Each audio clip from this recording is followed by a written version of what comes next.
These are the rules of the game.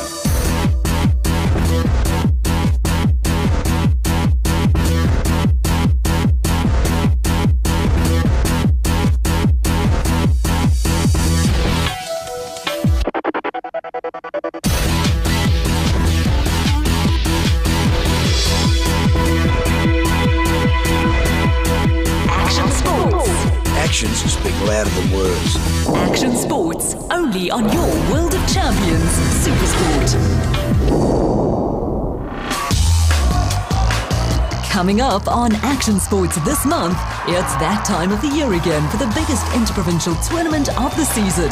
And this time we're in Eastern Gauteng. Hello and welcome to this month's edition of Action Sports. We visit the Benoni Arena for the Junior Interprovincial Cricket Tournament. Let's join the action.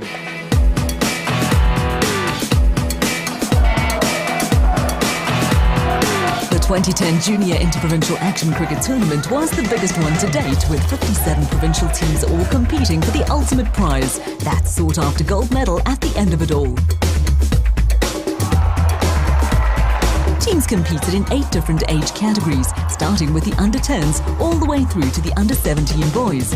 And if you were wondering in which province's backyard we were playing this tournament, let these guys tell you.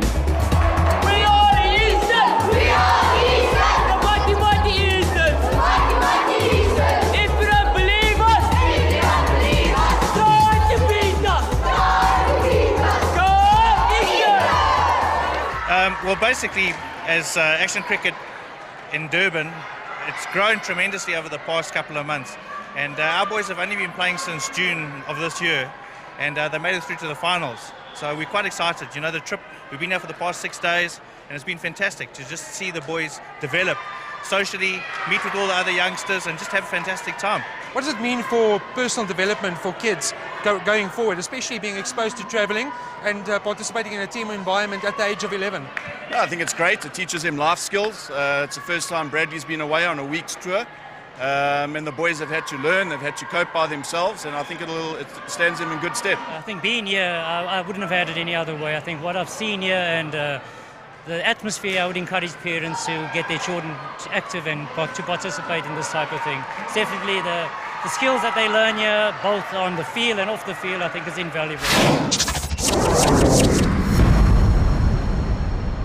One of the highlights at the junior event is that of the under-11 gold medal final, and I'm joined by the captains Shahid from KZN and Michael from Gauteng, and it will be Michael's honour to spin. Michael, go ahead. Tails. Shahid calls tails, and it lands on tails. Shahid, you've won the toss. What are you going to do? We're going to bat first. It's been a great tournament. It's pretty hot in here, and it's all set up for a great final, eh? Yes, it is. And what do you think is going to be a good score? Around 120, 130. In a final once more, you've lost the toss. Happy about that? Not too much, but we wanted to bowl in the first instance, so it was good. It's been good games between these two teams. Natal have shaded both by a small margin, but you say you're going into this match as underdogs, but it might favour you. We are the underdogs in this match, but I think we have a good chance, but we have to come back strong. And now, what do you want to restrict Natal to? What do you think is going to be a good score to chase? We need to chase about under 100. We can deal with that. Good luck.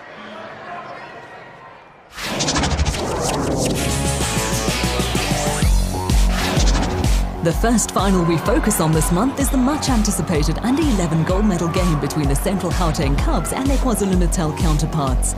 For most of these guys, this tournament was their first taste at provincial level, but the goal remained the same: to walk off the court victorious. The opening pair for the Cubs was that of Bradley Hope and Matthew Montgomery. They got off to a very solid start as they managed to bag 14 runs off the first over. In action cricket at any level, it is vital to keep your wickets intact.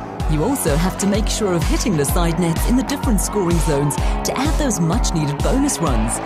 Bradley and Matthew did exactly what their plan must have been, as they did not lose a wicket, and the pressure was squarely on the bowlers and fielders from the Central Gauteng Cubs.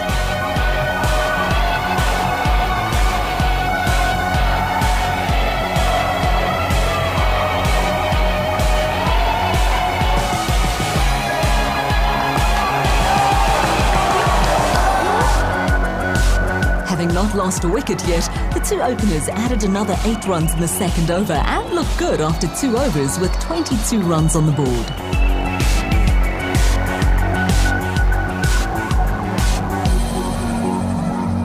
And as the overs ticked by, the two openers for Team KZN continued to add some positive runs on the board, and the Cubs were still looking for their first breakthrough. With -5 every time you lose a wicket, both teams quickly realised how important it was not to do something silly. In a game of action cricket, the momentum can swing very quickly, and the Cubs needed some luck. As their opening 4 overs were coming to an end, Bradley and Matthew continued to score freely as they were looking great to open their team's bid for that gold medal. But then, as Donovan Glover bowled the 4th over for the Cubs, they managed to get through the defences of the KZN batters, and they caused a much-needed wicket in the form of a run-out. But that one blemish did not spoil the solid start, and as Bradley and Matthew left the court, they had opened their team's innings with a partnership worth 37 runs.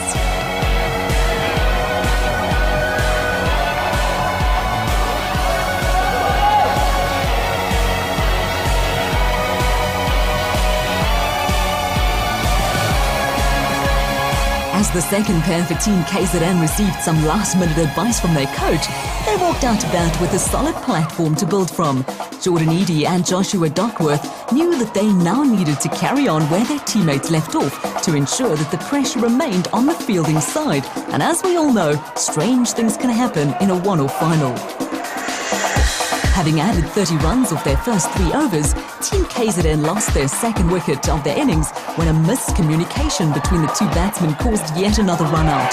But Jordan reacted brilliantly and hit a 6 plus the one they ran off the very next ball, and as these two left the court, they added 41 runs to have their team sitting solid on 78 runs.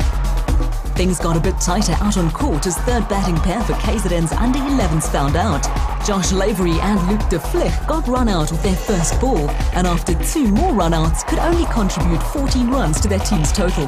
The fourth pair for the youngsters from KwaZulu-Natal was that of captain Shahid Karim and Chris Boozy. They too struggled to get the ball away as the bowling and fielding from the Cubs were much improved from the early stages of the match. Their captain did say at the start of the final that he would be happy if his team could post a target of 120 plus, but they were now under pressure to achieve that. And having lost a wicket in each of their 4 overs at the crease, these two youngsters did not help their cause much. If you add up all those -5s, they can quickly catch up to you, and in a final, every run on the board is vital. As their time with bat in hand was running out quickly, Chris scooped the last delivery from Patrick Land and was caught, and these two could only add 12 runs to the total. It meant that they could only post 104 runs and left a target of 105 to the Central Gauteng Cubs to take home that gold medal at the official prize giving. Boys fielded well, and I think we can chase this down. It's only 4 skins of 25, which isn't much to do, but we still got a lot of work to do. What are you hoping to achieve up front? It's very important, the first 2 partnerships to set the platform. What do you hope they come off with after 8 overs? After 8 overs, I hope we have a score around about 60, 50, 70, round about there, and after that we'll take from there. Yeah, they just got a bowl full to get wickets and take all the chances that they get. Chances are important. Fielding's going to be very important. Yes, it is. Best of luck. Thank you. As Jordan Burr and Bryn Hinning from the Cubs made their way onto the court, Coach Wayne Scott from KZN made sure that his team knew exactly what they needed to do, as it was their time in the field.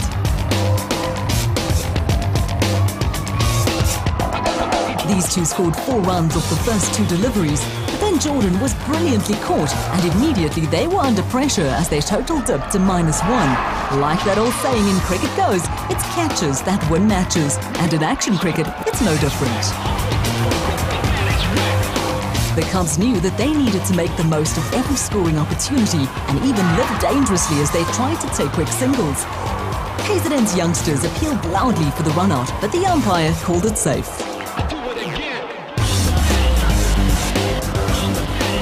When the openers for the Cubs left the court, they managed to open their team's innings with 25 runs, and they were right in this match.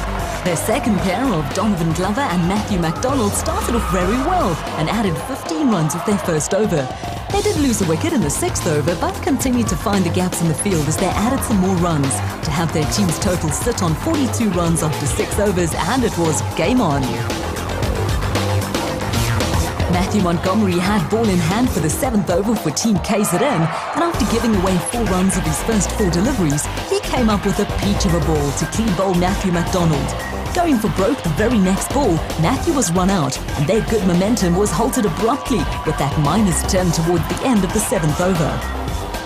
These two did, however, recover somewhat during the 8th over, and after adding 12 runs, they could walk off the court, having added 24 runs to their team's total, which was now sitting on 49 with 8 overs left, needing 56 runs for the win. As the Cubs managed to score around that 25 run per skin mark, Team KZN was starting to feel the pressure out there. They knew that a bunch of wickets would be the perfect way to stop their opponents' hopes of walking away with the spoils. To make matters even worse, the fielding team spilled a really great opportunity as both bowler and backstop went for the catch, with neither being able to hang on to the ball. But I guess it's all about that bounce-back factor. As Ryan played the ball straight back to the bowler, he made no mistake this time, and with quick reactions was able to cause a much-needed wicket in the form of a run-out, and so the tide changed. The third pair lost their wickets 5 more times, and as captain Michael Hearn and partner Patrick Land walked onto the court, they all of a sudden needed to score 55 runs off their allotted 4 overs to secure that gold medal. These two guys knew it would take a massive effort from them to pull this match from the fire. Batting conservatively was not at the top of their minds as both Patrick and Michael went hard at every ball. They could only add 7 runs off the 13th over, and it was crunch time.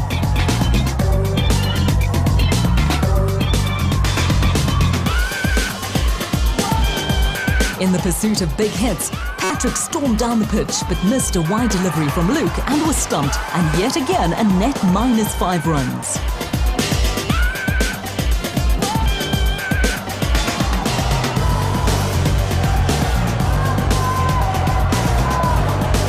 But he came back in style with a hit for maximum, the ball straight after, but they needed more shots like this if they were to have a say in the final. After another silly run-out in their quest to score runs, Patrick again came dancing down the wicket, but played around a straight one and was clean bowled, and the writing was on the wall.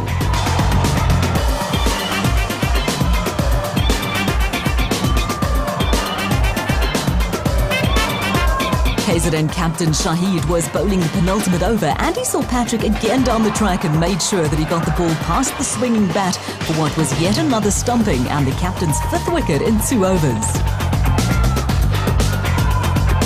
As the match ended, it was the youngsters from KwaZulu-Natal who would start their celebrations as they managed to bowl and field their way to their first interprovincial gold medal as a team. Johan was on court after the match and spoke to the captains. Michael, I know it's tough to stand here and talk to me after you've lost the game, but still, you made the final.